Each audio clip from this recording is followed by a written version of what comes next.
me some time. I said I'll give 2 from my right and 2 from my left. I have given 1 each. I'll now give the majority whip.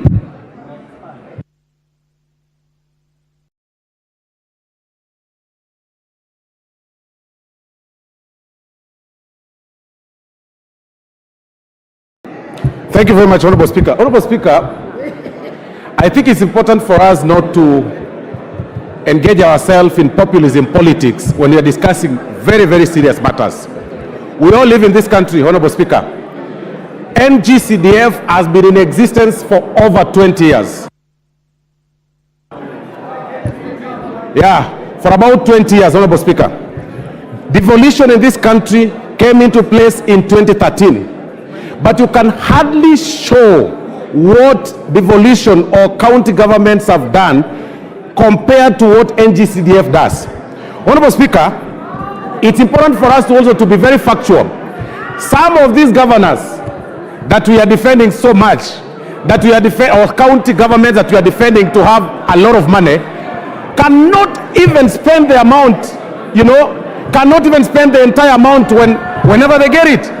We are getting into the closure of the financial year, but you'll realize that some governors have not even spent a quarter of the amounts that they got when the financial year started. I mean, really, here we are debating on how we can be able to add them more funds for roads when we all live in this country that governors do not even do roads, or the county governments are not working. We are telling them, this house, if we allow the proposal by the Senate on the division of revenue bill, Honorable Speaker, it will then mean that the amounts that we place for the 22% that is under the control of the members of parliament should be managed or governed by the governors. When we know their incapacitation, when we know they are not able, when we know they will not do it, when we know they will use it for other purposes. Honorable Speaker, in totality, when you say that you have the money, like Honorable Opiam Wandaya said, you must show which place you are taking this money from. Who are you subtracting to add for the county revenue? Which person are you subtracting? And in this case, the main casualty will be the members of parliament. It will be the NG-CDF. It will be the NGAF. Instead, we should actually be discussing on how we can add NG-CDF money. We discuss on how we can be able to add NGAF, because at least we are able to see what NG-CDF is doing, what NGAF is doing. Members of parliament seated on the opposite side, Honorable Speaker, are only playing populism politics. They know even from the counties they come from, it's nothing. I see Honorable Rene shouting, but in her county there is nothing. Roads are pathetic. I was there last weekend. The roads that are done by the governor Nyaribo in Nyamira is zero. He's doing nothing. I see Honorable Obadia complaining here, but you go to Bomachoge Borabu, the village roads that are supposed to be done by the county governments have not been done. They are pathetic. The ECD classes that they are supposed to build are not being built. We cannot add money to the counties. To whom much is given, much is expected. Honorable members, do not raise your hands. Honorable Kibagendi, use your cards. Honorable Mayaka, you don't shout. Yeah, use your cards. I cannot see you on my screen. Stop shouting in the house. Thank you, Honorable Speaker. As I wind up, Honorable Speaker, to whom much is given, much is expected. A lot has been given to the county governments, but we can hardly see. You will need a microscope to identify what governors do. But everything NG-CDF does is in full glare of the eyes of everybody. Everything that the NGAF is doing is visible. But you will need a microscope to see what governors are doing. You will see classes being built by NG-CDF across the country. You will actually mark. But in the county government structure, you will actually need a microscope. The only development those guys are doing is walking in a convoy of 20 vehicles, moving around funerals, one vehicle carrying a chair, another vehicle carrying carpets, another vehicle carrying goons, another vehicle carrying microphones, another vehicle carrying a girlfriend, and then they go there, they disrupt functions in barrios, carrying themselves in high titles, and then you are discussing on how to add the money here.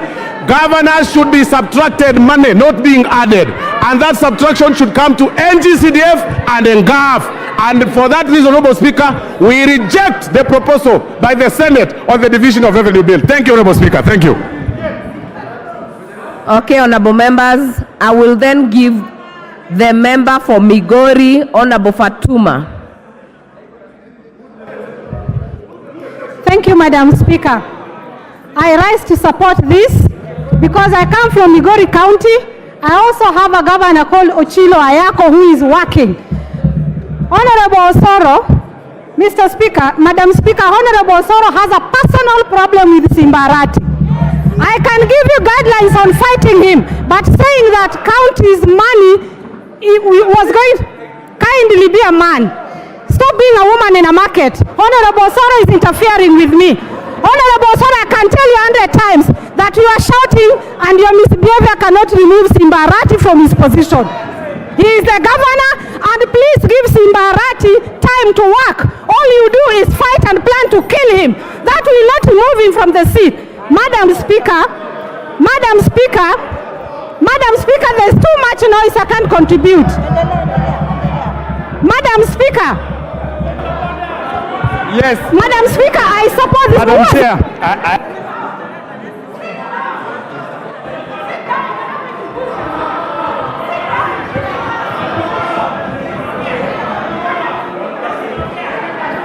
You are not on microphone. Order, members. Order, members. Point of order is not done by shouting. Honorable member for Madeira, it is not shouting. You put your card and put intervention. Honorable Bowen, what is out of order?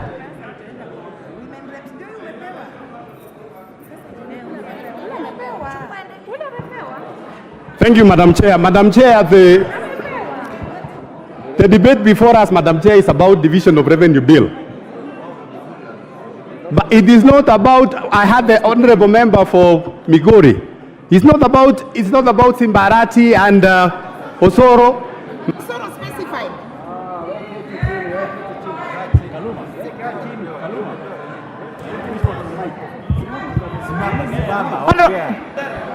Madam Speaker, I was just asking if the member is in order to discuss people who are not in this house and also to stick to the relevance of the debate in the house. Who is killing who? And who is killing who, Madam Chair? Because she made some unsubstantiated claims of killings. I think the Honorable Chair of Migori is completely out of order. Honorable Fatuma. Honorable Fatuma. Did you make unsubstantiated? No, I didn't. No, Madam Speaker. Order, members. Madam I am Speaker, addressing Honorable Fatuma. Yes, Madam Speaker. I did not make such statement, but he was shouting back, and he was shouting about Simbarati, so I answered him back. I only said what he said in my own words, in my voice. But he knows what I'm talking about, Madam Speaker. Kindly allow me to contribute. Madam Speaker, I think the other side is blackmailing the other MPs. I don't see anywhere where the senator said that the money will be taken from NG-CDF or NGAF. So let us be honest. You have cheated Kenyans enough times, and we can't continue cheating Kenyans. Honorable, when it comes to this, member for Migori, stick to the relevant topic. But I am very relevant, Madam Speaker. Members on my right also maintain decorum. Honorable Fatuma, continue. Madam Speaker, I'm very relevant because I listened to the two speakers from the other side, what they said. And they said that NGAF is working well, NG-CDF is working well. My point is this. I agree 100% that NG-CDF is working well and NGAF, but I don't see anywhere in that bill where they have stated that money will be taken from this other kitty. So the Kenyans are watching. Let us be honest with Kenyans. We can't continue blackmailing Kenyans anymore. Counties need more money. We have seen many things that were not in other counties.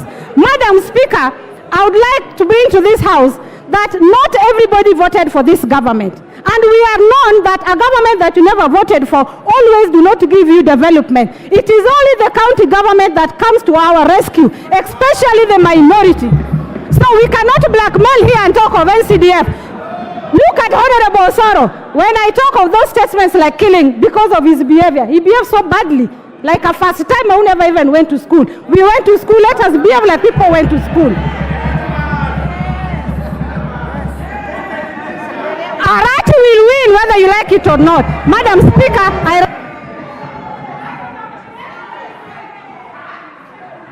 Order. Honorable members, we do not make aspersions to one another in this house. Honorable members, as I had promised, we will do 2 on my right side and 2 on the minority side. Then I will put the question.